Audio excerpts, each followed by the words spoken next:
Type করলে শুধুমাত্র যে আমাদের রিচ এঙ্গেজমেন্ট বাড়ে তেমনটা কিন্তু একদমই না। পাশাপাশি আমাদের আইডিতে যদি কোনো ছোটোখাটো ইস্যু এসে থাকে শুধুমাত্র লাইভ করলেই কিন্তু সেটা সলভ হয়ে যায়। তাই আমাদের উচিত প্রতিনিয়ত লাইভে আসা।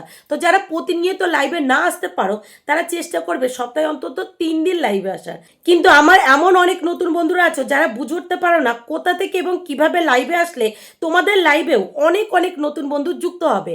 আর এমনকি অনেকে বুঝে উঠতে পারো না তোমাদের লাইভে যুক্ত হওয়া বন্ধুদেরকে কিভাবে তোমরা পিনে বসাবে বা পিনে বসানো বন্ধুর পরিবারে যুক্ত হয়ে কিভাবে তাকে বন্ধু করবে। তো লাইভ সংক্রান্ত সমস্ত ডিটেলস আজকের এই ভিডিওতে তোমরা দেখতে পাবে।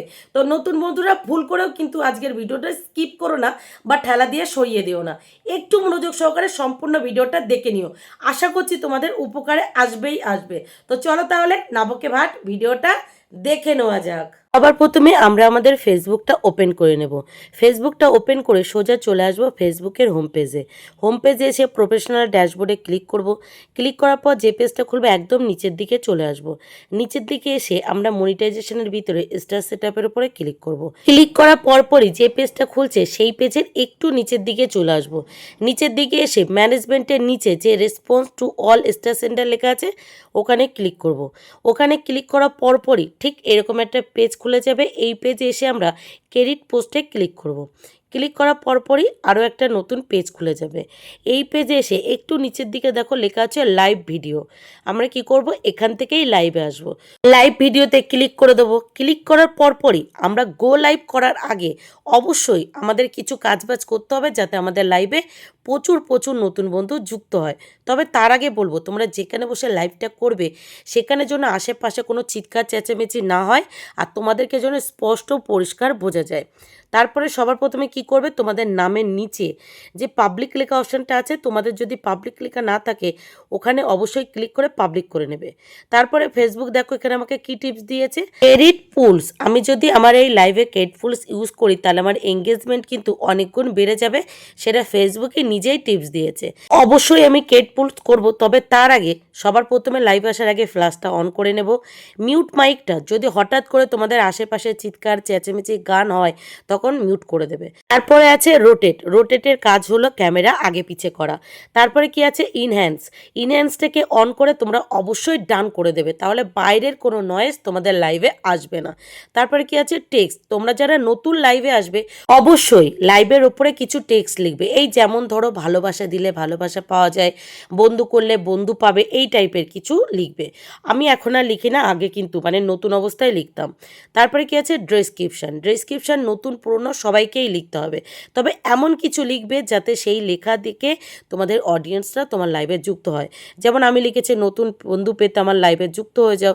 তারপরে কি করবে, কয়েকটা ইমোজি দেবে, তাহলে লেখাটা কালারফুল লাগবে। তারপরে ফিলিংসটা কিন্তু অবশ্যই লাইভে আসার আগে ফিল আপ করে নেবে। তারপরে ডান করে দেবে। ডান করার পর শেয়ার টু স্টোরি, এটা তোমরা অবশ্যই অন রাখবে। তারপর নিচে যে 3 লাইন আছে ওই 3 লাইনে ক্লিক করবে। ক্লিক করার পর চেক ইনে ক্লিক করবে। চেক ইনে ক্লিক করে সবার প্রথমে তোমরা তোমাদের লোকেশন দেবে। তারপরে একটু ওপরের দিকে গিয়ে এই যে পুলস বলে যে অপশানটা আছে পুলসে ক্লিক করবে। পুলসে ক্লিক করার পরপরই যে পেজটা খুলছে এই পেজে এসে এডিটে ক্লিক করবে। অনেকের কিন্তু এরকম ধরনের অপশান আসবে। এডিটে ক্লিক করে তোমরা সবার প্রথমে তোমাদের অডিয়েন্সদের জন্য কোশ্চেন রাখবে। আমি কি কোশ্চেন রাখবো বুঝে উঠতে পারছিলাম না, তারপর মনে হলো আমার বন্ধুদেরকে জিজ্ঞাসা করি তোমরা কি লাইভ করো, তো সেটাই লিখলাম তোমরা কি লাইভ করো। তারপর নিচের অপশানে দিয়ে দিলাম হ্যাঁ, আর তারপরের অপশানে দিয়ে দিলাম না। তারপরে কি করলাম, ভোটিং টাইমের জন্য মানে আমি যে যতক্ষণ লাইভ করব সেই লাইভে আমি কিছু টাইম সেট করে দিলাম, 5 মিনিট টাইম সেট করে দিলাম। যদি কেউ এখানে ভোটিং দেয় তাহলে কিন্তু আমার এঙ্গেজমেন্ট অনেক গুণ বেড়ে যাবে। তো আমি এটা সেট করে নিলাম। সেট করার পর নিচে ব্যাকে চলে গেলাম, ব্যাকে গিয়ে সেভ পুলস করে দিলাম। তো তোমরা অবশ্যই যখন লাইভে আসবে তোমাদের অডিয়েন্সদের জন্য কিছু এরকম ভোটিং রাখবে, দেখবে তোমাদের এঙ্গেজমেন্ট অনেক গুণ বেড়ে যাবে। এরপর আমরা গো লাইভে যাব, তবে তার আগে তোমাদেরকে কিছু কথা বলবো। তোমরা যারা নতুন লাইভে আসছো তারা সপ্তাহে যে কদিনই লাইভে আসবে নির্দিষ্ট একটা টাইমে লাইভে আসবে, আর তোমাদের অডিয়েন্সদেরকে সবসময় জানান দেবে যে তোমরা এই টাইমে লাইভে আসো।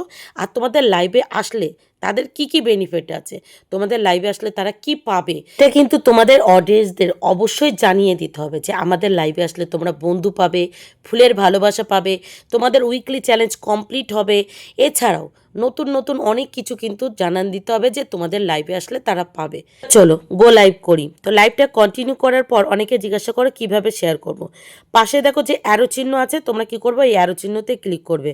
ক্লিক করার পরপরই এই যে শেয়ার নাও করে দেবে, তোমাদের লাইভটা শেয়ার হয়ে যাবে, মানে অন্যের লাইভটা শেয়ার হয়ে যাবে। এছাড়াও অনেকে জিজ্ঞাসা করো দিদি আমি যখন লাইভে আসবো আমাদের লাইভে আসা বন্ধুদের কিভাবে পিনে বসাবো। একটু মনোযোগ সহকারে দেখে নাও। দেখো আমার লাইভে যে সমস্ত বন্ধুরা আছে বা কমেন্ট করছে তাদের কিন্তু এখানে প্রোফাইল পিকচার শো করছে। তোমরা কি করবে, হালকা করে প্রোফাইল পিকচারের উপরে টাচ করবে। টাচ করার পর ঠিক এরকম একটা পেজ খুলে যাবে। এই পেজের একদম নিচে দেখো লেখা আছে পিন দিস কমেন্ট। তোমরা পিন দিস কমেন্টে টাচ করলেই কিন্তু সে পিনে বসে যাবে।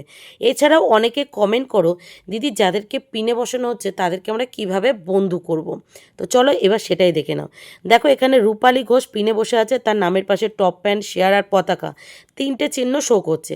তো এই তিনটে চিহ্ন যে কোনো একটা চিহ্নতে আমরা টাচ করলেই ঠিক এইরকম একটা পেজ খুলে যাবে। পেজে এসে যাদের দেখবে সি মোর অ্যাবাউট নাম আসছে না তারা কি করবে, ওপরে রাইসিং ব্যাস বা টপ হ্যান্ড ব্যাস ওখানে ক্লিক করবে। ক্লিক করার পরপরই সি মোর অ্যাবাউট তারপর নামটা চলে আসবে। চলে আসার পরপরই তার আইডিতে চলে যাবে। আইডিতে গিয়ে তোমরা কি করবে, তার পাশে যে থ্রি লাইন আছে থ্রি লাইনে ক্লিক করে অ্যাড ফ্রেন্ড না করে তাদেরকে ফলো করবে। ফলো করে ব্যাকে চলে আসবে। ব্যাস এইভাবে তোমরা খুব সহজে বন্ধু করে নেবে।